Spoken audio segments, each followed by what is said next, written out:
다 같이 성경을 들고 일어서시기 바랍니다.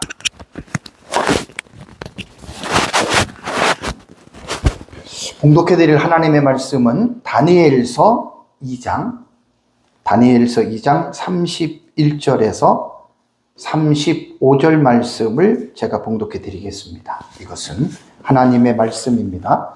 왕이여, 왕이 한 큰 신상을 보셨나이다. 그 신상이 왕의 앞에 섰는데 크고 광채가 매우 찬란하며 그 모양이 심히 두려우니 그 우상의 머리는 순금이요 가슴과 두 팔은 은이요 배와 넓적 다리는 노시요 그 종아리는 쇠요 그 발은 얼마는 쇠요 얼마는 진흙이었나이다.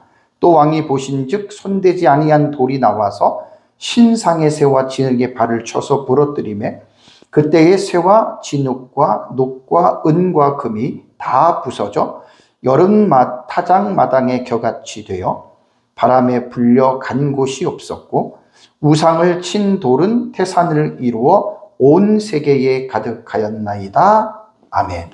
네, 앉으시기 바랍니다. 제가 이제 6월달 강의부터 천년왕국에 대한 정말 어떻게 보면 기독교 종말론에서 정말로 중요한 주제입니다. 그래서 6월달부터 제가 이제 천년왕국에 대한 이제 이 주제를 이제 언급을 하기 시작했고요.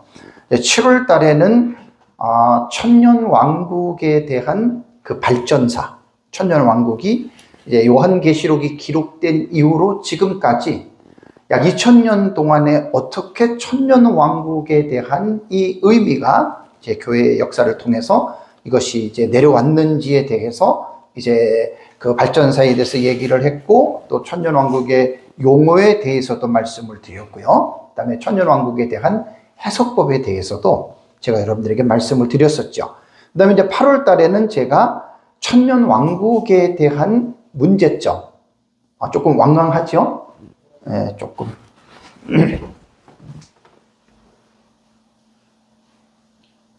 8월 달에는 제가 천년왕국에 대한 그 문제점에 대해서 이제 그 역사적 전천년, 그 다음에 무천년, 그 다음에 세대주의 전천년에서 말하는 천년왕국에 대한 문제가 무엇인가. 그것이 이제 주관적으로 제가 이제 말한 게 아니고, 역사적으로 학자들이 말을 했던 이제 그러한 내용들을 한 시간에 전부를 말하기가 힘들잖아요. 그래서 몇 가지 제가 추려가지고 이제 그 단점들에 대해서 말씀을 드리고, 저는 이제 역사적 전천년으로 제가 종말론을 보고 있기 때문에 역사적 전천년은 이제 문제에 대한 이제 반론 혹은 변증적인 차원에서 제가 이제 역사적 전천년에 대해서는 여러분들에게 말씀을 드렸습니다. 그 다음에 이제 9월 달부터는 이제 두 달이죠. 9월부터는 천년왕국에 대해서 정말 심각한 게 뭐냐면 토픽은 있어요. 그러니까 역사적 전천년 입장에서 가장 천년왕국 그러면 첫 번째 딱 내세우는 게 뭐냐면 예수님께서 재림하신 이후에 이 땅에 천년왕국이 있다. 이게 역사적 전천년의 어떤 중요한 어떤 내용이에요. 그러면 역사적 전천년으로 종말론을 믿는 분들은 전부 다 천년왕국이 있다고는 말을 한단 말이에요. 말을 하는 것은 좋아요. 자, 천년왕국이 있다. 토픽이거든요. 이 토픽은 뭐냐면 뭐 화제 혹은 주제 그런 식인데 말 그대로 껍데기만 있는 거예요. 천년왕국이 있어 이것만 하는 거예요. 근데 이제 제가 강조한 것 중에서 중요한 건 뭘 제가 지적했죠? 내용이 뭐냐는 거. 그러면 도대체 그래 너희들이 말하는 천년왕국이 있어. 그 천년왕국이 뭐야? 이거는 어떤 개념이면 콘텐츠예요. 콘텐츠라고요. 내용이에요, 내용. 그러니까 천년왕국이 있다고는 말을 했고, 그래. 그러면 그 말을 듣는 사람이, 그러면 천년왕국이 뭐냐? 그 천년왕국에 대해서 우리는 말을 해줘야 되잖아요. 그죠? 그리고 더 중요한 게 뭔 줄 아세요? 그 천년왕국이 성경에 어디 나와? 이게 제일 중요한 거예요. 너희들이 말하는 예수님, 무천년 입장에서는 예수님 재림하면 천년왕국 없는 거예요. 그냥 끝나는 거예요. 근데 왜 너희들은 예수님 재림하면 이 땅에 천년왕국이 있다고 말을 하느냐? 그래서 근거를 물어볼 때 우리가 그런 거 쓸데없어 물어보지 마. 그냥 믿어. 아니에요. 그럼 절대 안 돼요. 그런데 우리는 천년왕국에 대해서 무천년이나 알고 싶어하는 분들에게 천년왕국이 무엇인지에 대한 내용을 조곤조곤 우리는 설명해 줘야 되잖아요. 그죠? 그래야지 이제 사람들이 듣고 천년왕국이 그런 거냐 알 거 아니에요. 그래서 제가 이제 9월 달부터는 천년왕국에 대한 본론을 터치를 한 거예요. 그래서 가장 중요한 천년왕국의 모티프라고 하는 근원이 뭐냐면, 거의 역사적 전천년주의 학자들은 천년왕국을 어떻게 표현을 하냐면, 구약시대 하나님께서 태초에 천지를 창조하시고 에덴 동산이 있죠. 그러니까 아담과 하와가 범죄하기 이전에 에덴 동산, 그거는 사실 성경에 자료가 많이 나오질 않아요. 그러나서 이제 아담과 하와가 에덴 동산에서 선악과를 따먹고 범죄하면서 에덴에서 쫓겨나잖아요. 그죠? 여러분, 이거요, 하나님 나라 사상에서 되게 중요한 내용입니다. 에덴에서 쫓겨났다? 여러분, 이거 되게 중요한 거예요. 그러면 쫓겨나기 이전에 에덴에서 아담과 하와가 어떤 상태에 살았는가, 이것을 지금 밝혀야 되는 거예요. 근데 어쨌든 아담과 하와가 범죄하고 에덴에서 쫓겨났잖아요. 그러나서는 에덴 동산에 대해서는 우리는 성경을 통해서 있었다 정도만 알지, 이 에덴 동산이 어떠한 환경이었는지 어떠한 곳이었는지 잘 모르잖아요. 그러니까 이런 거를 밝혀내야 되는 거예요. 그래서 제가 한 6, 7년 전에는 여기서 에덴 동산에 대해서 제가 천년왕국에 대해서 19가지 제가 그때 강의를 했습니다. 그 제가 책을 쓸 때 다 나오는 거예요. 되게 그때 내용이 중요했었어요. 그러고 나서 이제 에덴 동산의 범죄 이전의 에덴 동산이 그게 사실 하나님 나라입니다, 여러분. 그게. 그러니까 하나님께서 이 세상을 창조하실 때, 이 세상은 물리적인 세계잖아요. 물리적인 세계에 하나님의 나라를 드러내려고 창조하신 거예요. 여러분, 이걸 꼭 잊지 마셔야 돼요. 하나님의 나라 사상은 여기서부터 출발하는 거예요. 그래서 하나님이 에덴 동산을 만들고 범죄 이전에는 정말로 에덴 동산이, 그러니까 여기서 하나님의 나라라고 하는 개념은 완전한 하나님의 나라는 아니에요. 그러니까 이 세상에 하나님의 나라를 드러내시기를 원했고, 실제적으로는 에덴 동산에서 하나님 나라를 드러낸 거예요. 그래서 아담과 하와가 범죄하기 전에 아담이 하나님과 교제했죠. 그죠? 하나님 음성 들었죠? 여러분, 그게 죄가 없었단 말이에요, 그때는. 그게 이 세상에 임한 하나님의 나라였다는 말입니다. 이거를 꼭 기억하셔야 돼요. 제가 이제 내년 아니면 후년쯤에 하나님 나라에 대한 강의를 시작하면, 이건 전체적인 성경의 내용인데, 그때 이 부분을 먼저 딱 여러분들이 놓치면 안 돼요. 하나님의 세상을 왜 창조했겠어요? 하나님의 나라를 이 세상에 드러내려고 하신 거예요. 그럼 오늘날 여러분, 우리가 예수 믿는 게 뭔지 아세요? 예수 믿으면 구원받는다고 그러죠? 이거는 50%밖에 말 못한 거예요. 하나님 나라의 사상과 관점으로 볼 때 예수 믿는 게 뭔지 아세요? 에덴 동산에서 쫓겨난 건 하나님의 나라를 누렸다가 잃어버렸죠. 그죠? 그 잃어버린 하나님의 나라를 예수님을 통해서 어떻게 해요? 찾는 거예요. 그러니까 여기서 하나님의 나라에 대한 사상으로 성경을 모르시는 분들은, 권사님, 우리 이렇게 생각하죠. 예수 믿고 죽으면 어디 가요? 천국 간다 그러죠. 그러면 천국은 죽어서 가는 나라인가? 아니에요. 예수님을 믿는 순간에 우리 속에, 정말로 믿는 사람들 속에는 하나님의 나라가 어떻게 해요? 임하잖아요. 그걸 예수님께서 공생의 사역에 마태복음과 누가복음 두 군데서 말씀을 한 거예요. 바리새인들이 하나님의 나라가 언제 임합니까? 라고 물어봤을 때, 하나님의 나라는 여기 있다 저기 있다가 말하는 것이 아니다. 하나님의 나라는 어떻게 해요? 너희 가운데에, 너희 안에, 예수 믿는 순간에 임하는 건데 바리새인에게 임했다는 말은 아닙니다. 그래서 참 제가 하나님의 나라에 대한 이 주제는 목사님들 너무 중요합니다. 이거 정말로 공부들을 꼭 하셔야 되고, 제가 오래전에 공부를 했고 지금 계속 설교하고 준비하고 있기 때문에. 그래서 여러분, 우리는 뭐냐면 구속사의 관점으로 말할 때는 예수 믿으면 구원받는다, 죄 용서받고 구원받는다 얘기를 하잖아요. 그죠? 하나님의 나라 관점은 그렇게 표현하면 안 돼요. 구원받는 거는 맞지만 예수 믿는 순간에 잃어버렸던 하나님의 나라를 어떻게 해요? 찾는 거예요. 이걸 회복이라고 해요. 그러니까 이것은 교회를 다니는 성도님들이 하나님의 나라에 대한 이 기본적인 개념들을 정립이 안 된 분들이 되게 많아요. 그래서 죽으면 천국 간다라고 생각을 하지, 믿는 순간에 내 안에 하나님의 나라가 임했다니까요. 이게 예수님이 하신 말이에요. 그래서 사실 신약시대의 성도들은 하나님의 나라 안에서 우리는 살아가는 거예요. 그러나 이미 임한 하나님의 나라, already라 그랬죠. 그러나 not yet, 완전히 하나님의 나라가 완성된 것은 아닙니다. 이게 이제 하나님의 나라의 큰 틀에서 시작하는 이 줄기예요. 그래서 지금 제가 이제 강의하는 거는 천년 왕국에 대해서 이제 강의를 하고 있기 때문에, 에덴 동산에서 우리가 범죄 이전의 에덴 동산이 하나님의 나라가 임하신 곳이었는데, 완전하진 않지만 범죄하고 그 에덴 동산에 쫓겨난 거는 뭡니까? 아담과 하와가 에덴 동산에서 하나님과 하나님 나라를 누리고 있었잖아요. 그것이 끊어졌다는 거예요. 그래서 구속사라고 하는 말은 예수님 믿고 구원받는데 단순히 구원받는 것만 말하는 게 아니라 잃어버렸던 하나님의 나라를 어떻게 해요? 예수님을 통해서 다시 회복하는 거예요.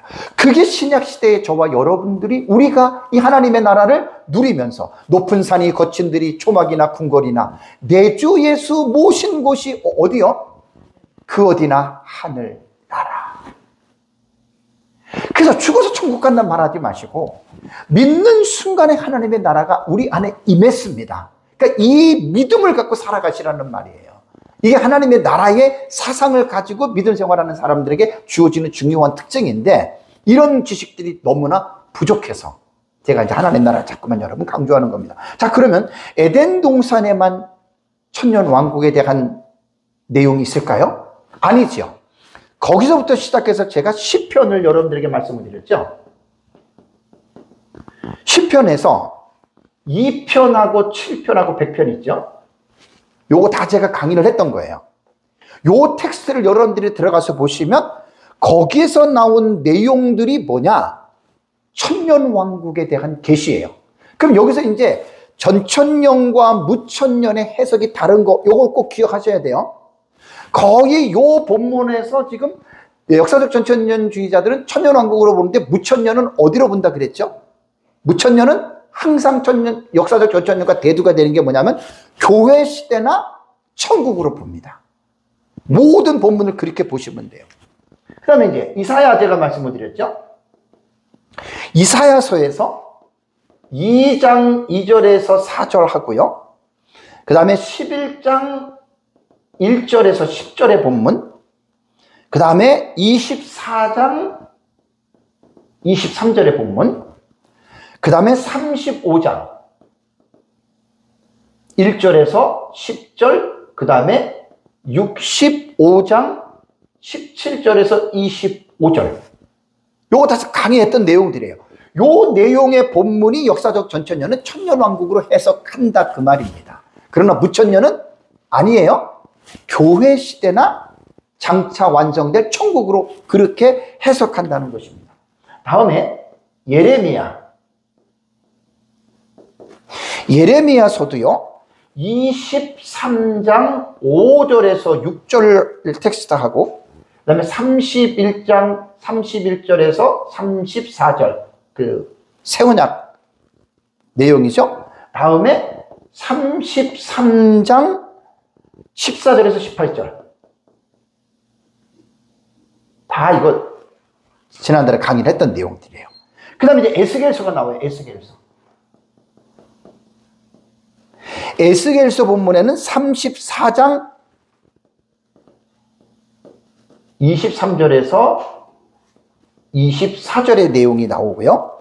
다음에 37장 24절에서 28절까지입니다. 그러고 나서 이제 40장, 그 다음에 42장, 43장, 그 다음에 47장, 48장, 에스겔서의 뒤에 보면은 요 부분에 대해서 어떻게 해요? 역사적 전천년은 천년 왕국으로 본다는 거예요. 해석학적인 차원에서. 그러나 무천년은 그렇게 안 본다 그랬죠. 그죠? 무천년은 항상 신약시대 예수님 초림 아니면 어떻게 해요? 천국. 요렇게 본다는 얘기예요.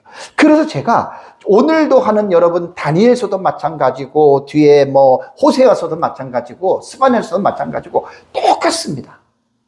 역사적 전천년주의자들이 천년왕국으로 보는 본문을 무천년주의자들은 교회 시대 내지는 천국으로 본다. 자, 그렇다면 우리가 이러한 여러분 기본적인 지식을 갖게 되면, 자, 내가 역사적 전천년으로 보든 무천년으로 보든 상대방하고는 다르잖아요. 그렇죠? 그럼 이 다름을 우리는 어떻게 대체를 해 나가야 될까? 되게 중요한 겁니다.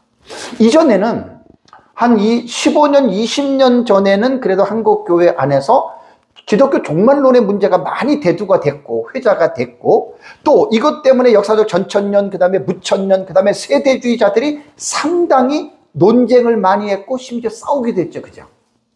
목회자들끼리도 막 등 돌리고 이게 싸웠잖아요. 그죠? 근데 여러분 생각해 보세요. 15년이나 20년 전부터 지금 한국교회 안에 종말론에 대한 이야기가 나옵니까? 안 나옵니까? 거의 안 나옵니다. 관심들이 거의 없어요. 무천년, 전천년 거 별로 중요하지 않아요. 왜 그런 줄 아세요? 그 이유를 아셔야 돼요. 20년 이전부터 미국의 신학계의 흐름이, 기독교 종말론이 어떻게 흘렀냐면 종합주의라는 말이 있어요. 종합주의. 종합주의라고 하는 이 해석 방식이 나왔습니다. 이것은 제가 계시록 독법에서 여러분들에게 말씀을 드린 대로 사건이 일어나잖아요. 그죠? 사건이 일어나면 보통 사람들이 어떻게 해석합니까? 과거적 해석법이 있고요. 그죠? 다음에 역사주의 해석이 있고, 다음에 미래주의 해석이 있고, 다음에 이상주의 해석이 있다 그랬잖아요. 그죠? 그러니까 이전까지는, 20년 이전까지는 사람들이 다 나름대로의 자기의 어떤 뚜렷한 정체성을 가지고들 종말론을 얘기를 했어요. 과거주의는 뭐냐면 이 요한계시록에 기록된 사건이 빠르면은 네로 황제고 아니면 도미티안 황제 AD 96년에서 그때 이미 요한계시록은 다 이루어졌다. 이게 과거주의고, 미래주의는 뭐냐면 아니다. 요한계시록은 아직 이루어지지 않고 예수님 재림 직전에 이루어진다. 그러니까 과거주의와 미래주의는 완전 정반대잖아요. 그죠? 서로 딱 붙으면 어떻게 되겠어요? 양보를 하겠습니까? 양보 안 해요. 그래서 싸웠단 말이에요. 역사주의는 초대교회 시절부터 예수님 재림 때까지 쭉 늘려서 보는 거예요. 거의 역사주의도 뭐냐면 과거에 다 이루어졌다고 해석을 해요. 왜냐하면 역사 속 1차 대전, 2차 대전 막 그런 것까지 집어넣으니까. 이상주의는 무천년이잖아요. 사건으로 한 가지 사건을 안 봅니다. 이상주의는 그 사건을 통해서 어떤 상징의 의미를 부여해서 교회사 시대 전체에 일어난다. 예를 들면 적그리스도, 그러면 우리 미래주의는 적그리스도는 예수님 재림 전에 딱 나타나잖아요. 그죠? 무천년은 적그리스도가 나오면 아니야. 신약 시대 전체에 적그리스도 인물이 나와. 이렇게 해석한다는 말이에요. 그러니까 이게요, 하나의 어떤 자기의 사상의 체계만 가지고 있는 사람이라면 자기와 다른 사람을 만나면 어떻게 되겠어요? 용납이 안 됐던 거예요. 근데 20년 전부터 미국계의 신학계의 흐름이, 기독교 종말론이, 이게 다섯 번째가 뭐냐면 종합주의로 돌아선 거예요.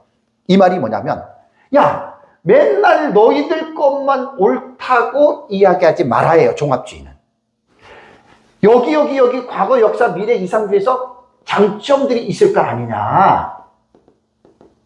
장점들을 다 취합하라 그거예요. 그래서 지금은 왜 우리가 종말론을 왜 한국교회 안에서 막 이렇게 논쟁이 없냐면, 전에처럼, 그러니까 이제 한 20년 전부터 공부를 하지 않는 목사님들, 이제 외국의 서적이나 이런 거를 읽어보지 않는 목사님들은 지금도 내 것만 옳다 그러죠. 그분들은 공부를 안 한 분들이에요. 최소한 종말론 책을 이제 미국에서 그레고리 빌이라던가 로버트 마운스라던가 그랜트 오스본이라던가 조지 레더라던가 이러한 그 전천년 무천년 학자들이 있잖아요. 그죠? 그런 학자들의 최근에 나타난 한 15년 20년 전부터 나온 학자들의 글을 읽어보면 종말론은 어떻게 얘기를 하냐면 거의 다 이걸로 갑니다. 여러분, 종합주의, 절충주의라 그래요. 혹은 절충주의. 위에서 말한 내용들을 다 절충해서 이제는 뚜렷한 하나의 어떤 정체성을 갖고 말을 안 해요. 중요한 장점들을 모아가지고 자기 나름대로 이제 종말론을 형성하니까, 자, 이전과 비해서 나와 다르면 싸울 일이 있어요, 없어요? 싸울 일이 줄어든 거예요. 우리나라의 대표적인 사람이 백금산 목사님입니다. 무천년을 지향하면서도 이렇게 따라가. 백금산 목사님뿐만 아니에요. 뭐 로버트 마운스나 그랜트 오스본이나 이 역사적 전천년주의 그 주경학자들, 저에게 그분들의 주석들이 있거든요. 훌륭한 분들이에요. 전천년. 그다음에 그레고리 빌도 무천년이잖아요. 그죠? 다 갖고 있어요, 제가. 또 보고 있고. 지금은 이제 종합주의로 흘렀기 때문에 지금 싸움들을 안 하는 거예요. 그래서 제가 강의를 하는 게 역사적 전천년만 제가 강의를 하는 게 아니잖아요. 그죠? 그리고 제가 책을 쓸 때도 역사적 전천년만 쓴 게 아니잖아요. 제 책 속에는 과거적, 역사적, 미래주의, 이상주의, 전천년, 무천년, 후천년, 세대주의 다는 안 넣었지만 중요한 것들은 거의 다 제 책에 언급을 했죠. 그죠? 그래서 제 책이 논문 스타일로 쓴 거기 때문에 제 책은 모든 사람들에게 필요한 겁니다. 전천년, 무천년을 떠나서. 왜냐하면 여러 가지 책을 어떨 때는 볼 필요가 없어요. 제 책에는 그 책을 통해서 제가 정리를 해서 놨기 때문에. 그래서 제가 이렇게 강조하는 것은 뭐냐면 서로가 맞지 않는다고 해서 그것 때문에 싸우지 말자는 거예요. 저도 개혁신학을 추구하고 개혁신학을 연구하는 사람인데 종말론만, 전천년, 무천년만 딱 빼놓잖아요. 그죠? 세대주의는 약간 결이 달라요. 세대주의 신학은 결이 좀 달라요. 근데 종말론만 빼놓잖아요. 역사적 전천년이나 무천년주의잖아. 신론, 기독론, 인재론, 교회론, 구원론 있잖아요. 똑같아요. 똑같아요. 종말론에서만 다른 거예요. 그러니까 우리가 종말론이라고 하는 이런 신학적 입장이 다르다고 해서 우리가 서로 하나님의 사역자로 동력자들끼리 이게 다른다고 해가지고 우리가 등을 돌릴 수 있느냐? 지금 거의 이런 거 안 하잖아요. 그죠? 그래서 최근에 공부를 하신 분들은 다 알아서 들어요. 전천년이고 무천년이고 그냥 자기 걸로 가면서도 상대방에 좋은 것들이 있으면 갖다가 그냥 이렇게 쓴다는 말이에요. 제가 지난달에 여러분들에게 이제 강의를 하면서 에스겔, 특히 그 에스겔서에 들어가잖아요. 예레미야서도 한번 언급을 했어요. 그죠? 에스겔서에 들어가면 정말 이거는 내가 지난달에 정리를 완전하게 못했는데 그 내용을 다시 한번 정리를 꼭 할 필요가 있어요. 왜냐하면 역사적 전천년과 세대주의가요 같은 게 아니에요. 이거 꼭 여러분 이해하셔야 돼요. 근데 세대주의는 세대주의만 딱 어떤 테마에서 들어가면 상관이 없는데 세대주의 뒤에 뭐가 붙어요? 전천년이 붙잖아요. 세대주의, 디스펜세이셔널하고 프리밀레니엄이라고 하는 전천년이 붙어요. 역사적 전천년, 히스토리칼이에요. 프리밀레니얼리즘이에요. 왜 세대주의라고 하는 디스펜세이셔널이라고 하는 세대를 강조하면서 왜 전천년을 왜 갖다 붙였느냐? 이 전천년은 이 전천년과 같은 개념이에요. 근데 문제가 뭔 줄 아세요? 세대주의 전천년은 위험한 게 너무 많아요. 정말 위험한 게 너무 많아요.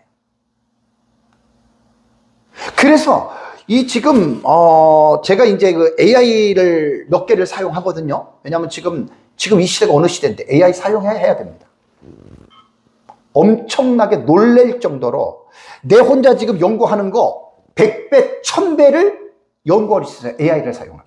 이거는 모든 사람에게 열린 거예요. 이 시대가 지금 그렇게 된 거예요.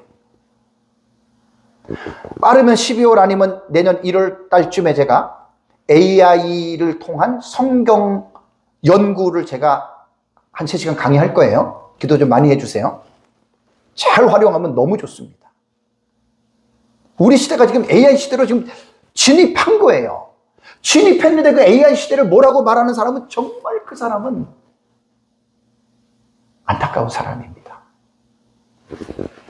시대가 벌써 이런 시대에 들어와서 우리 애들들은 그 시대를 살아가고 있는데 그걸 왜 부정하려고 하세요? 그걸 왜 자꾸만 부정적으로만 보시냔 말이에요. 물론 AI 시대가요, 여러분 이게 전 종말론을 연구하기 때문에 마지막 그 적그리스도 666 거기다가 보면 AI를 통해서 상상을 초월해요. 이제 그 로봇이라고 하는 것에서 인공지능이 들어가잖아요. 인공지능이 들어가면서 여기에서 이제 전에는 어떤 정보만 딱 집어넣어줘 가지고 로봇이 활동을 했는데 이제 그게 아니에요. 너무 충격적인 일이 앞으로 많이 일어납니다. 제가 AI 시대를 찬양하고 AI 시대를 좋다고 말하는 게 아니에요. 그러나 이 AI 시대는 앞으로 누가 뭐라 그래도 계속해서 발전해 나갑니다. 초스피드로 발전해 나갑니다. 지금 우리는 챗GPT를 쓰고 있죠. 그죠? 여러분. 챗GPT 시대 지나간 거 아세요?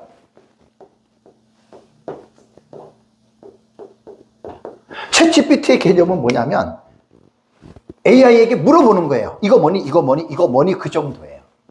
이건 벌써 지나간 거예요. 이게 AGI인가? AGI, ASI인가? 내가 지금 정확하게 기억이 안 나요. 이게 뭐냐면 S는 이게 슈퍼라는 말이에요. 이게 인공지능이 지금 슈퍼로 완전히 차원 높게, 그러니까 이제는 기계한테 뭐 이거 뭐야 하고 물어보면은 대답을 해줬잖아요. 그죠? 거기 챗GPT 시대예요. 이제는 AGI가 뭐냐면 이게 이제 제너럴이라고 하는 이제 뭐 보편적 일반적 이런 걸 해서 챗보다도 훨씬 더 위에 단계고, ASI는요 완전히 슈퍼예요.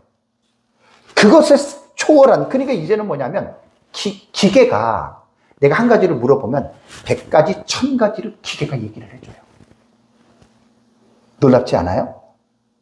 우린 옛날에 뭐 네이버에서 뭐 하나 물어보면 네이버에서 딱 답변해주는 애가 그 되게 재밌었죠. 그죠? 아니에요. 벌써 지나갔어요. 그러니까 AI가 같은 AI를 콜워킹이라 그러죠. 협력해서, 아니 그리고 그걸 사용해줘요. 조금 더 나가면 이제 어떻게 되냐면 사람이 로봇을 만들고 공장을 만들고 하잖아요. 이제 그 일을 로봇 자체가, 인공지능이 그 사람을 대신해서 그 일을 하는 거예요. 이거는 사실 앞으로 인류의 미래를 볼 때는 너무 심각합니다. 기계에 의해서 인간이 당연히 지배를 하죠. 지배당합니다. AI의 이거는 내가 쓰면 상상을 초월할 정도, 뭐라고 말을 못할 정도로 섬찟하면서도, 1시간 동안 제가 설교하고 강의하는 유튜브 있잖아요. 그죠? 그 유튜브를요, 노트북 LM이라고 하는 AI가 있어요. 딱 집어넣으면 어떻게 되는지 아세요? 옛날에는 우리가 좋은 강의 있으면 듣고 몇 번 반복하면서 우리 썼잖아요. 그죠? 이젠 그럴 필요가 없는 게, 노트북 LM이라고 하는 AI를 내가 사용하면서 내가 유튜브 그 주소를 딱 집어넣잖아요. 2초만 지나면 1시간 동안 내가 강의했던 내용을 한글로 쫙 띄워주고, 그것만 하는 게 아니에요. 정리까지 해줘요. 내가 몇 번 실험을 해봤어요. 놀란 게 뭔 줄 아세요? 내가 1시간 동안 강의한, 보통 내가 주일 설교가 A4로 한 8장 정도, 9장 되거든요. 1시간이니까 되게 많아요. 내가 설교를 해놓고 내가 정리하라 그래도 조금 힘든데, 얘는 참 그런 비서가 없어요. 정리를 딱딱딱 해줘요. 그 정도가 아니에요. 이미 지금 이 시대에 들어온 거예요. 여러분, AGI, ASI 시대에 들어온 거예요.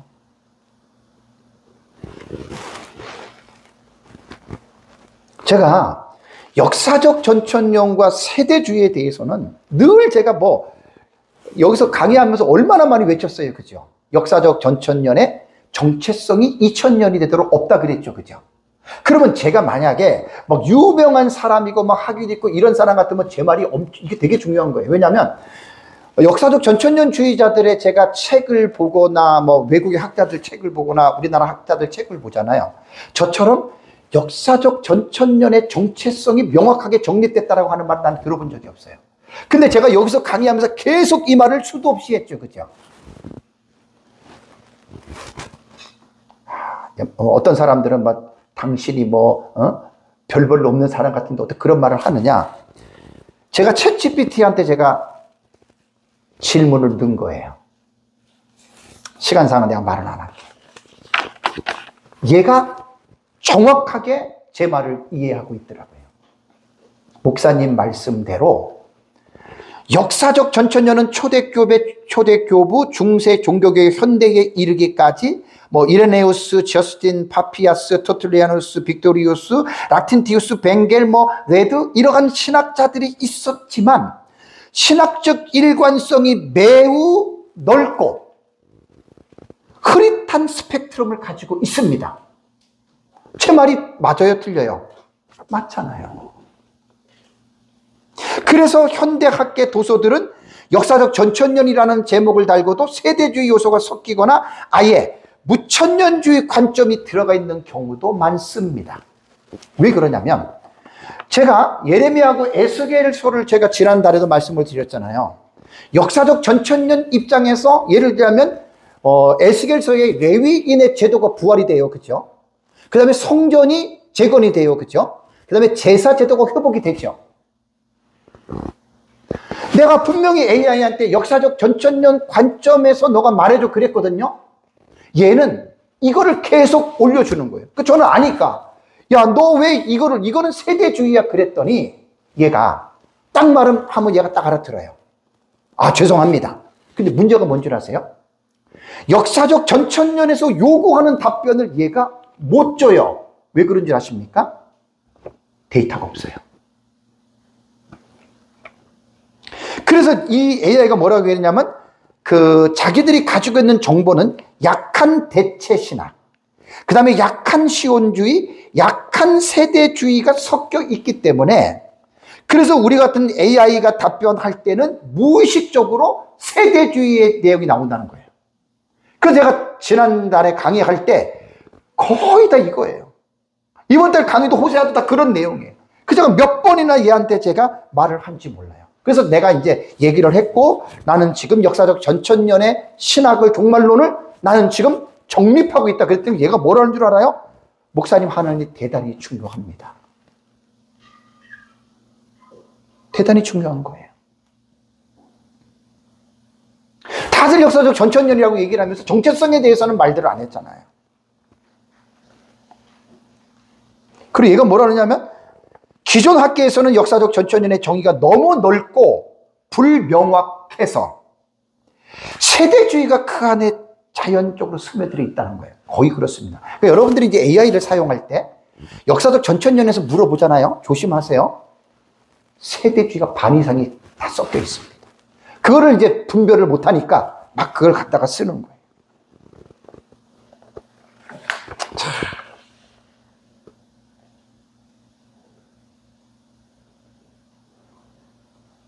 진짜 이거 보통 문제가 아닙니다. 그래서 저는 하나님의 은혜로 어쨌든 종말론을 제가 책도 쓰고 연구하고 있고 앞으로 제가 종말론으로 쓸 책이 한 6, 7권 있어요. 원고가 된 게 지금 3권 있어요. 제 책 요한계시록 여러분들이 책 써서 수준을 아시죠? 그냥 제가 쓰는 책 아니에요. 저는 그렇게 쓰는 사람 아닙니다. 자랑이 아닙니다. 그러니까 종말론을 연구하면서 내가 차라리 전천년이 아니면 괜찮아요. 무천년이면 괜찮은데 전천년을 하다 보니까 여기서 내가 모든 문제점들을 발견해낸 거예요. 그래서 그거를 내가 강의하면서 여러분들 말을 했고 그러고 나서 이제 AI를 통해서 지금 지식 기반이 워낙 이게 넓으니까 그래서 내가 프롬프트를 명령어를 딱 넣을 때 이런 것들을 탁탁 집어넣으니까 AI가 솔직하게 답변을 해주는 거예요. 그래서 앞으로는 이제 제가 계속 연구하는 게 내가 그런 거니까 역사적 전천년에 대한 정체성에 대해서 하나님이 은혜를 주시면 나는 그게 사명이라 생각하고 지금 그런 부분들을 제가 정리해 가고 있습니다. 자, 이제 한 30분 정도는 제가 이제 단위에서는 다음 시간에 하고요. 자, 요 이제 부분에서 다시 한번 정리를 할게요. 왜 그러냐면 조금 전에 한 얘기와 지금 맞는 말이에요. 역사적 전천년의 정체성이 없다 보니까 사실 어떻게 보면 지금 책이라든가 인터넷상에서 여러분 떠돌아다니는 내용들, 특히 AI가 가지고 있는 자료들 중에요. 역사적 전천년 자료보다는 세대주의 전천년 자료들이 제가 볼 때 훨씬 더 많아요. 그러니까 이 AI를 만든 사람이 정확하게 역사적 전천년에 대한 정체성을, 왜냐하면 여태까지 확립이 안 됐다고 그랬잖아요. 2000년 동안에. 그 정보를 AI에게 안 넣어준 거예요. AI가 할 수가 없죠. 근데 대단히 지금 중요한 일입니다. 역사적 전천년 입장에서. 그래서 제가 세대주의자들과 역사적 전천년은 이것은 분명하게 달라야 된다. 여러분들 들어보시면 알 거예요. 자, 뭐냐면 첫 번째는 천년왕국을 논할 때요. 보세요. 구약 성경과 신약 성경의 관계를 무시해야 됩니까? 무시하지 말아야 됩니까? 이거 대단히 중요한 지금 제가 화두를 던지는 거예요. 여러분, 구약 시대에 보면 이 신학에서 보면 모형론이 있어요. 모형론. 타이폴로지예요.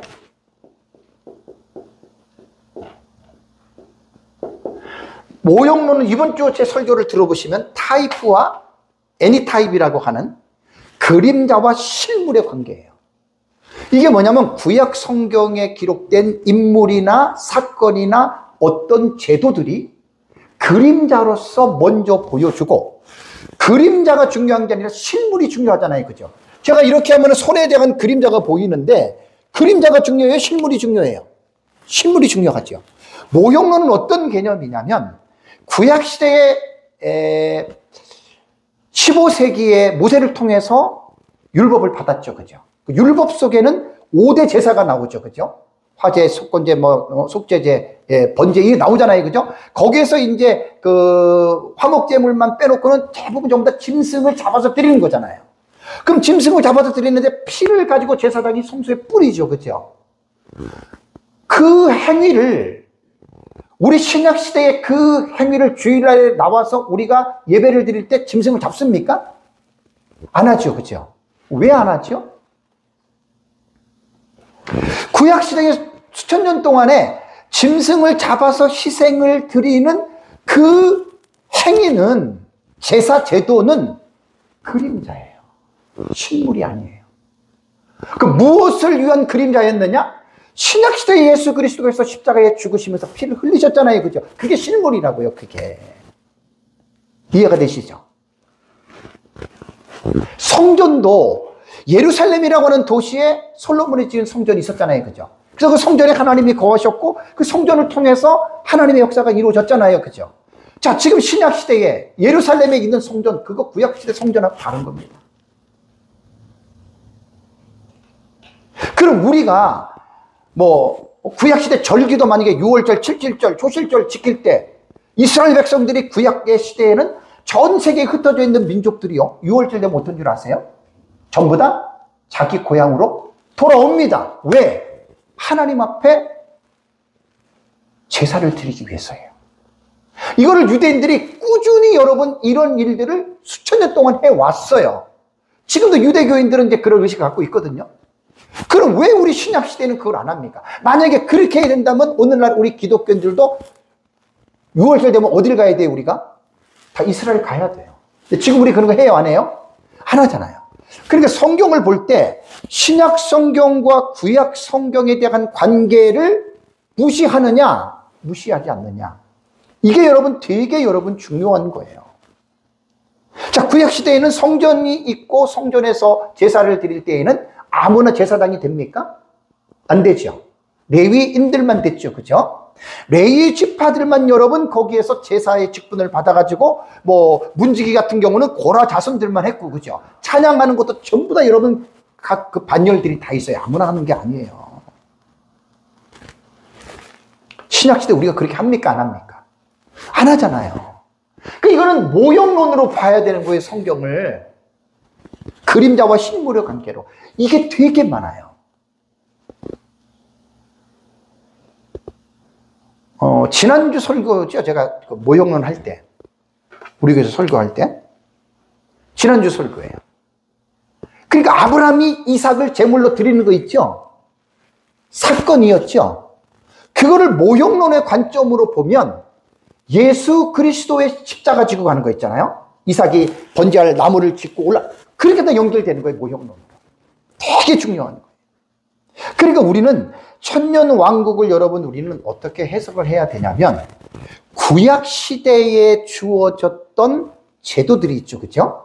그 제도들이 신약 시대에 와서 예를 들면 레위인들을 세우는 것이라든가 성전이라든가 짐승 제사가 어떻게 됐어요? 신약시대에는 예수님이 단 한 번 십자가에서 못 박혀 죽으심으로 말미암아 그 제사제도가 어떻게 됐어요? 완성됐잖아요. 율법 폐기주의자들처럼 폐기됐다는 말은 하지 마세요.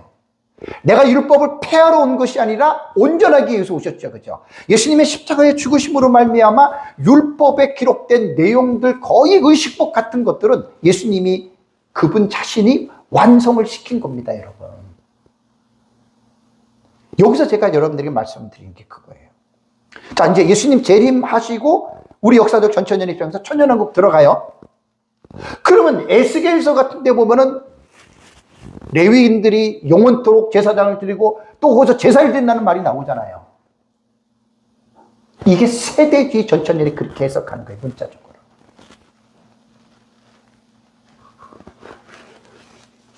역사적 전천년이 그렇게 봐야 됩니까?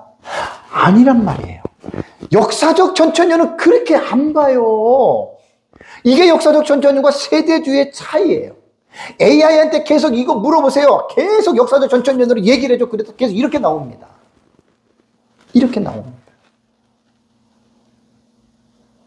AI가 100% 맞는 게 아니에요. 거짓말 되게 많아요. 알고들 쓰셔야 돼요.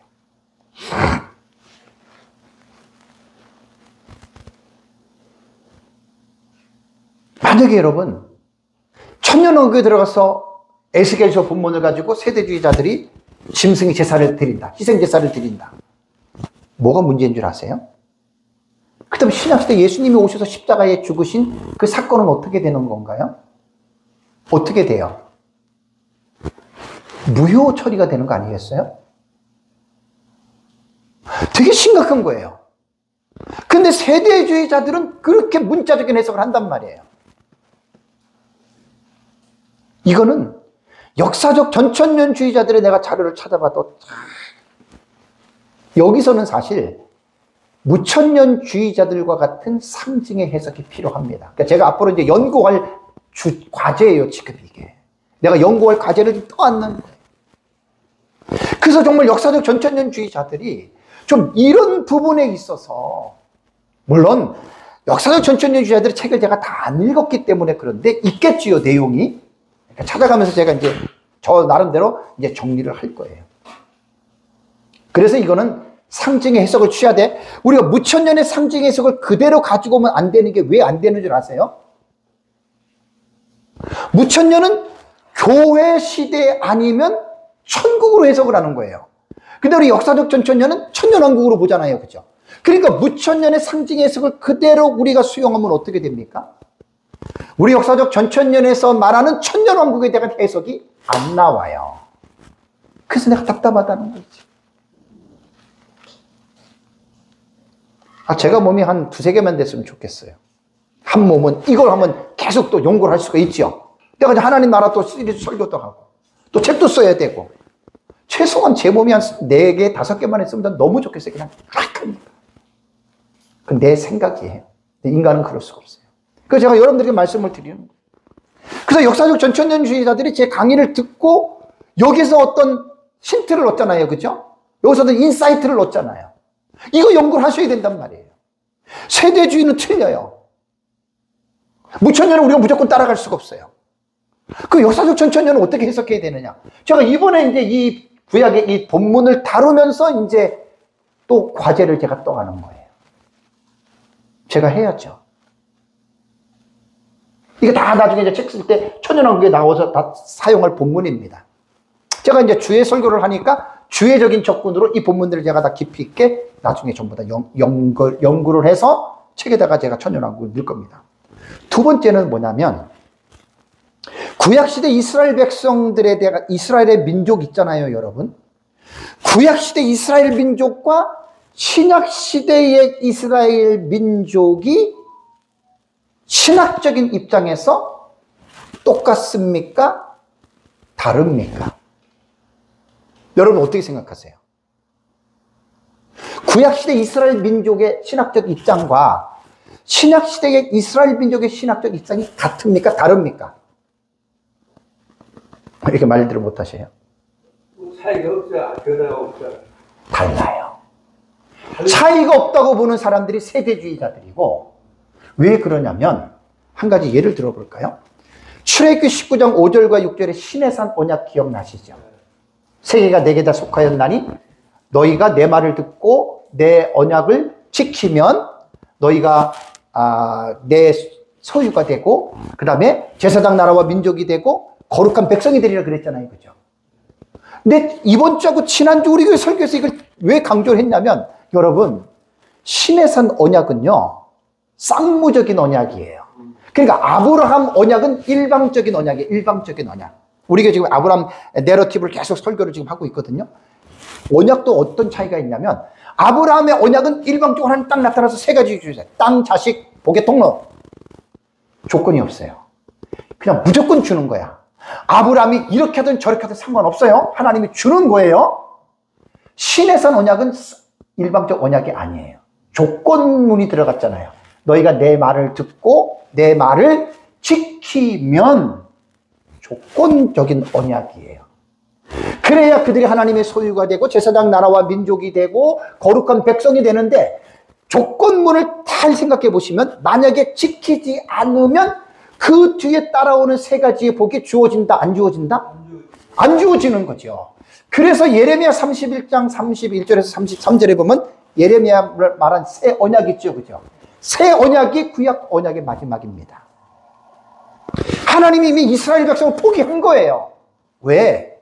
시내산 언약의 쌍무적인 언약을 너희들이 깨뜨렸다. 그래서 예레미야 31장 31절 2절을 보면은 내가 세우는 언약은 첫 번째 언약과 같지 않다 그랬죠. 그 시내산 언약이란 말이에요. 그리고 이스라엘이 내 언약을 깨뜨려 버렸다 그랬죠. 그래서 하나님이 새 언약을 세운 거예요. 그러면 신약시대 들어오면서요, 이스라엘은 구약시대에는 제사장 나라와 민족으로서의 사명이 있었단 말이에요. 이걸 깨뜨렸잖아요. 그러니까 구약의 이스라엘과 신약의 이스라엘은 신학적 입장이 다르다는 거예요. 근데 세대주의자는 어떻게 해요? 똑같이 보는 거예요. 거의 다요, 구약의 이스라엘 백성들이 성경을 연구하면 거의 다가 신약시대의 교회로 대체가 됐습니다. 자, 성도들도 신약시대 예수 그리스도를 믿는 자는 갈라디아에서는 뭐라고 그런 줄 아세요? 너희가 아브라함의 자손이라 그랬죠. 어떻게 우리가 혈통적으로 아브라함의 자손입니까? 다르잖아요. 영적으로. 누구를 통해서? 예수 그리스도를 통해서. 그런데 성경은요, 구약 성경과 신약 성경에 연계된 부분들을 정확하게 알고 여러분 이해를 하셔야 됩니다. 그래서 여기 이제 에스겔이나 예레미야서에 기록된 이스라엘 백성들을 말을 할 때에는 그 천년왕국으로 본문으로 볼 때는 이스라엘 백성이 아니에요. 단 하나, 약간 제가 문을 열어둔다면, 로마서 9장과 10장과 11장에 바울이 내 골육 형제들을 위해서 고통을 느낀다 그랬죠. 그죠? 그거는 육신적인 이스라엘 백성들의 구원으로 보면 돼요.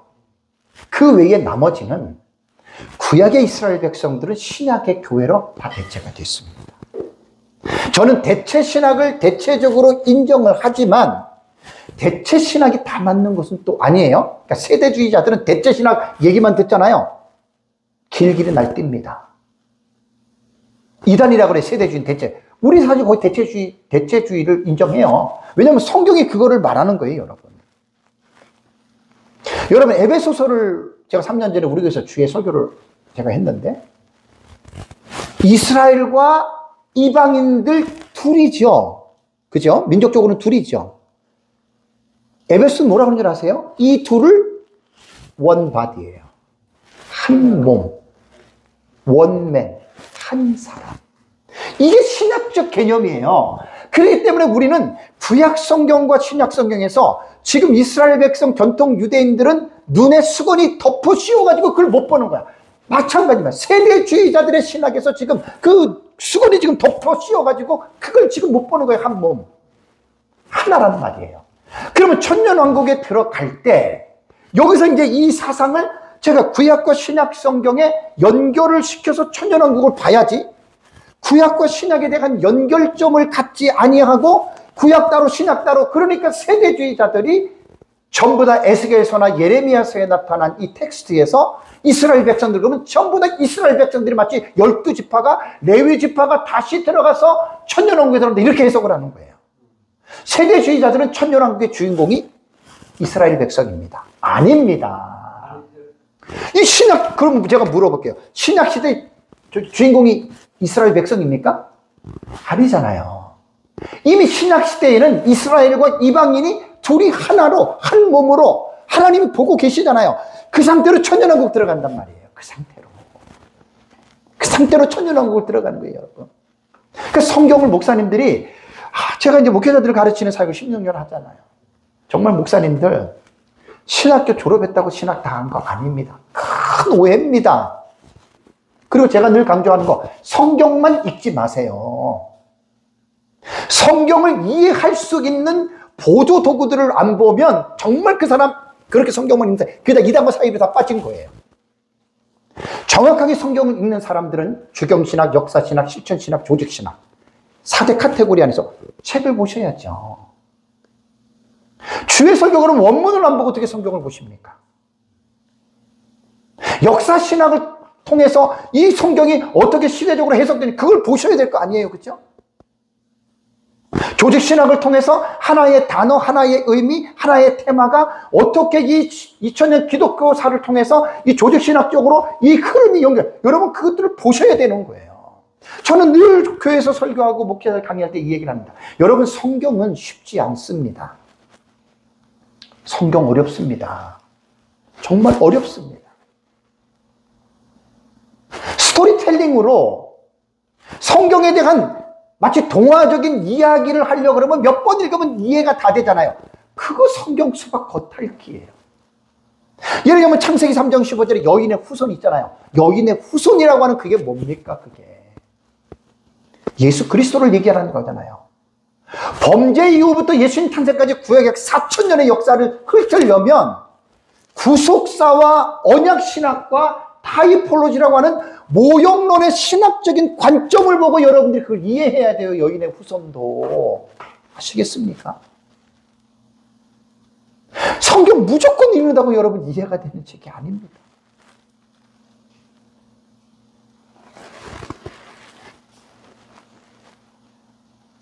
물론 목사님들이 성경을 많이 읽어야 됩니다. 당연히 많이 읽어야죠. 성경만 읽지 마시라는 얘기예요. 너무 어려우니까 그 신학적 입장들을 공부를 해 가시면서 읽으라는 거예요, 저는. 그리고 목사님들이 이해를 해서 이해를 한 가운데에 그 내용을 쉽게 풀어 가르치면 되잖아요. 하나님의 절대 주권 같은 거 용어는 어렵잖아요, 그죠? 하나님의 섭리, 이번 주 제가 설교 때 하나님의 섭리를 설교를 했습니다. 저는 목회자들 대상으로 설교를 하니까 신학적 용어 원어를 쓰는데 일반 성도들 할 때는 목사님들이 그렇게 배우고 쉽게 풀어서 가르치면 되는 거예요. 쉽게 풀어서. 쉽지 않죠. 그러니까. 그래서 목사님들이 공부들을 많이 하시고요. 설교 적당히 하려고 하는 생각을 갖지 마시고 설교에 사실 목사님들 목숨 걸어야 됩니다. 몇 명이 듣든지. 그 설교를 하나님이 귀하게 보시는 거예요. 준비도 안 하고 적당히 남의 거 갖다가 끄적끄적해서 올라가서 여러분 그때 무슨 하나님의 역사가 나타나겠어요? 저도 참 목사들의 사역은 힘든 사역이에요. 설교 때문에 설교. 저는 뭐 목회보다는 설교 연구 쪽으로만 가니까 그런데 또 목사님들 목회하는데 얼마나 힘들겠어요. 이게 신방도 가야 되지, 뭐 죽었다 그러면 가야지, 또 돌잔치 한다 그러면 가야지, 병원 입원했다면 가야지. 그러니까 이제 이 목회 사역들이 너무 사역에 바쁘면 목사님들이 성경을 연구할 시간들이 없어져요. 그것들을 목사님들이 조절을 잘 하셔야 돼요. 조절을. 왜냐하면 목회는 목양만 하는 게 아니에요. 목양을 당연히 하되 목양을 하는 재료가 뭐냐면 성경입니다. 저는 지금 이것만 연구를 하고 있기 때문에 그렇습니다. 그래서 구약시대 이스라엘과 신약시대 이스라엘은, 그리고 여러분 보세요. 지금 이스라엘 백성들 안에 12지파가 있습니까? 없습니까? 12지파가. 지금 있어요? 없어요? 없지요. 지금 이스라엘 민족이 AD 70년에 디도에 의해서 망가지고 135년에 바쿠크만 안으로 이래가지고 하드리아 루스 때 완전 쫓겨났잖아요. 그리고 무슨 이스라엘 백성들이 혈통을 지킬 수가 있겠어요? 다 흩어져서 혈통이 여기 섞이고 여기 섞이고 수십 수백 섞였을 거 아닙니까? 거기에 무슨 레위 지파가 있고 유다 지파가 있고 갓 지파가 있고 시몬 지파가 있겠습니까? 세대주의자들은 그걸 가지고 천년왕국을 자꾸 해석을 하는 거예요. 말도 안 되잖아요. 여러분, 제 말이 틀립니까? 제 말이 합리적이고 설득력 있죠? 그 성경을 이렇게들 보셔야 되는데, 그 성경을 무조건 세대주의의 큰 단점이 뭐냐면 무조건 문자적으로만 인 거예요, 문자적으로만. 계시록 여러분 7장에 보면은 12지파에 12,000명씩 인치잖아요. 아니, 그럼 신약시대에, 그럼 우리는 무슨 지파예요? 그럼 우리는 인을 못 받네? 코미디잖아요. 그죠? 그래서 이제 그 세대주의자들은 우리를 빼고 유대인들 가운데의 지파별로 12,000명, 14만 이렇게 해석한단 말이에요. 참, 정말 나는 가슴이 아파서 그래요. 목회자들이 성경을 연구할 때 평신도 수준으로 여러분들이 성경 읽으면 안 돼요. 목사님들이잖아요. 그동안에 배웠던 신학적인 모든 지식들을 동원해서 성경을 좀 깊이 있게들 다루시라는 얘기예요.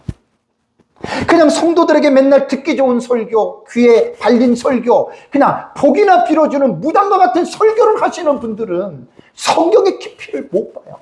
제가 아주 미국의 유명한 분 어떤 설교라 그래가지고 내가 이번에 설교 중이면서 딱 들어가 봤더니 내가 실망을 했어요. 구약책 시작 들어가면서 배경 설명도 없어. 총시대 교수까지 한 분이 있어요.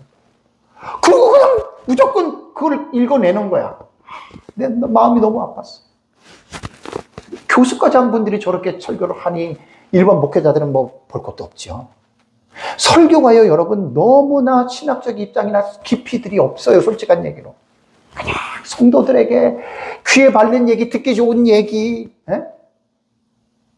여러분, 그거는 진정한 설교가 아닙니다. 바울이 갈라디아서 1장 11절에 우리 목사 고시 볼 때 설교 본문이 그거였어요. 내가 사람을 기쁘게 하랴, 하나님을 기쁘게 하랴. 내가 사람을 기쁘게 하면 나는 그리스도의 종이 아니라고 바울이 말을 했잖아요. 그러니까 설교자는 성도를 기쁘게 하기 위해서 존재하는 자가 아니에요. 목사는 성도에게 하나님의 말씀을 가감하지 않고 그대로 가르치기 위해서 목사가 된 거지, 성도에게 좋은 말하고 성도들에게 복을 빌어줄 어떻게 뭐 무당과 같은 존재가 아니라는 말입니다. 나는 이거를 계속 강조를 하는 거예요. 그러니까 성경을 연구하지 않는 목사님들은 제 이 말을 들을 때 듣기 좋겠어요? 듣기 싫겠어요? 네. 듣기 싫죠. 그런 사람들이 저한테 돈 던진단 말이에요. 여러분들은 제 강의를 많이 들으셨기 때문에 제 마음을 이해하잖아요. 그렇죠? 우리는 사실 목회자는요, 하나님의 말씀을 연구해서 하나님의 말씀을 성도들에게 가감하지 않고 전하는 게 이게 목사의 설교가 돼야 돼요. 이게 구약시대 참된 선지자의 반열이고, 거짓 선지자들은 하나님이 준 말씀을 안전하고 지 생각을 외치고 지 먹고 살기 위해서 사람들의 귀에 달콤한 말만 전하는 게 이게 거짓 선지자였단 말이에요. 구약 성경을 보면 나오잖아요. 참 선지자와 거짓 선지자의 명확하게 구분이 되잖아요. 그리고 마지막 또 세 번째 제가 강조하는 게 뭐냐면, 천년 왕국이 마치 에스겔서에서 보면은 예루살렘에서 뭐 어떻게 되고 뭐 그래서 지금처럼 똑같이 천년 왕국이, 이거는 진짜 넌센스잖아요. 그죠? 그 성경은 진짜 모르는 거예요. 7번째 대접으로 지고 세 갈래로 갈라지잖아요. 하늘도 일부가 두루마리처럼 말려지죠. 그죠? 천지가 파괴되는 거예요. 그러면 그 파괴된 곳에서 천년왕국이 이루어질 수 있어요, 없어요? 없잖아요. 그래서 그 파괴된 지구를 제가 이제 다음 시간에 제가 다니엘서 12장에서 여러분들 만약에 또 살았다면 정리를 할 거예요. 그 파괴된 지구를 다시 재단장해서 거기서 천년왕국이 이루어지잖아요. 그러면 지난달에도 말씀드렸습니다. 자, 천년왕국 지구가 세 갈래로 갈라지니까 다시 새롭게 리모델링 해야 되잖아요. 그러면 지금 지구의 모습을 그대로 하나님이 만드실까요? 아니지요. 자, 노아 시대에 40일 동안 비가 내리면서 이 지구에 대격변이 일어났다 그랬죠. 그죠? 그러니까 대격변이 이루어지기 이전의 지구와 노아 시대의 지구는 차이가 있단 말이에요. 땅의 깊음의 섬들이 열리고, 그죠? 그래서 제가 판게아 이론도 말씀드려요. 판게아 이론. 그 지질 구조, 땅의 구조. 그죠? 지진이 일어날 때 판게아 구조, 유라시아판, 무슨 아프리카판, 무슨 이 판들이 다 있어요. 그 열 몇 개. 난 우리 교회 설교할 때 그 전부 다 내가 그 PPT로 다 그 설교하면서 했어요. 그런 지식들을. 그게 판게아 이론이거든요. 그럼 하나님이 이 지구를 다시 새롭게 하실 때 과연 지금처럼 똑같이 대한민국이 여기 있고 이스라엘 여기 있고 천연왕국이 그렇게 될 것 같습니까? 아이, 넌센스지요. 그래서 제가 지난달에 잠깐 말씀드린 대로 저는 지구 자체가, 왜냐하면 천연왕국에는 믿는 사람만 들어가니까 지구 자체가 예루살렘 성입니다. 그렇게 해석하는 게 가장 옳은 거예요. 그래서 제가 지금 이제 지난달에 참 이 에스겔서를 다루면서 진짜 역사적 천천년 입장에서 내놓은 내용들이 거의 없어요. 다 세대주의 내용들만 나와가지고 너무나 안타까워서 제가 이제 제 나름대로 이제 일을 해 나가는 거예요. 그래도 감사하게도 AI가 목사님이 지금 대단한 일을 하시는 겁니다. 역사적 전천년의 정체성을 세운다고. 뭐 나는 AI하고 한 1년 가까이 내가 했기 때문에 책 같은 경우 제 지식을 너무나 잘 알아요. 너무나 잘 알아요. 이거는 뭐 어떤 하나님의 말씀을 올바르게 세우는 일이기 때문에 어쨌든 좀 이런 부분에 대해서, 그래서 이번 시간에는 사실 제가 이제 다니엘서는 다음 시간에 하고요. 곧 쉬고 하겠습니다. 어쨌든 제일 제가 지금 이제 역사적 전천년의 컨텐츠에 들어가서 요 내용을 얘기를 하면서 너무너무 제가 답답한 거예요. 분명히 역사적 전천년자들은 이걸 다 천년왕국으로 보잖아요. 근데 해석을 하면 에스겔이 제일 힘들어요. 레위인 영원한 제사 직분이 갈리지 않는다. 문자적으로 해석하면 어떻게 해요? 천년왕국에서 레위인들이 제사 직분을 계속 드리는 거야. 그 다음에 전 세계에서 또 예루살렘으로 어떻게 해요? 제사를 드리러 온다 그랬잖아요. 그러니까 세대들이 그렇게 해석하는 거예요. 역사적 천천이 그렇게 해석하면 역사적 전천년 아니지요. 아니지요. 그게 너무 안타까워서 하는 얘기입니다. 그래서 이건 제가 말하는 건 뭐냐면 신학적인 지식이에요. 이런 신학적 기반이 형성된 가운데 이렇게 성경을 읽어야 우리 역사 전체는 입장에서 보지. 이러한 신학적 입장에 기적 없이 무조건 읽으면, 문자적으로 읽으면 세대주의 해석이 100% 나오는 거예요. 잠깐 쉬겠습니다. 잠깐 쉬고 시간에.